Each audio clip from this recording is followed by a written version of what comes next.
متحده عربي اماراتو له زلزله ځپلو سره د مرستو لپاره خپل ټیم افغانستان ته ولېږه.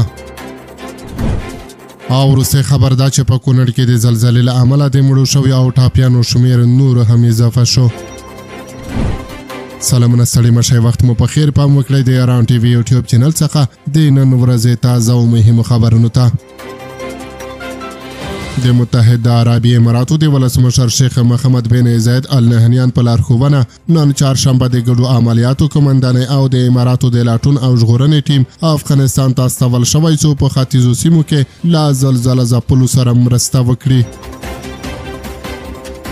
د امارات خبري اژانس د راپور له مخې دغې ډلې ته دنده سپارل شوې ده چې د افغانستان په ختیځو سیمو کې د لاټون او ژغورنې عملیات ترسره کړي او له زیانمنو خلکو سره په مستقیم ډول مرسته وکړي.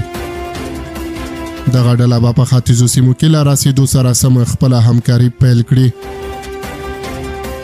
بلخوا د ننګرهار سیمه ییزو چارواکو ویلي دي چې ټاکل شوې ده د متحده عربي اماراتو اړوند یو شمېر الوتکې د افغانستان د ختیځو ولایتونو زلزله ځپلو ته د بشري مرستو کڅوړې ولېږدوي. په دغو مرستو کې اړین توکي، طبي درمل او د استوګنې خیمې هم شاملې دي.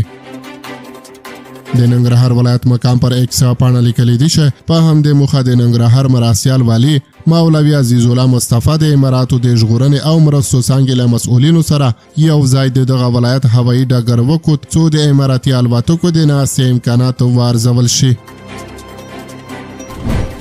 او په یو بل خبر کې اورئ چې په کونړ کې د زلزلې له امله د مړو شویو او ټاپیانو شمېر نور هم اضافه شو. لا پیښې سره د مبارزې او چمتووالي ادارې مسؤلین خبر ورکوي چې د دوشنبې شپې د زورورې زلزلې له امله په کونړ ولایت کې 1450 کسان شهیدان شوي دي او 3394 نورو ټاپیان شوي دي.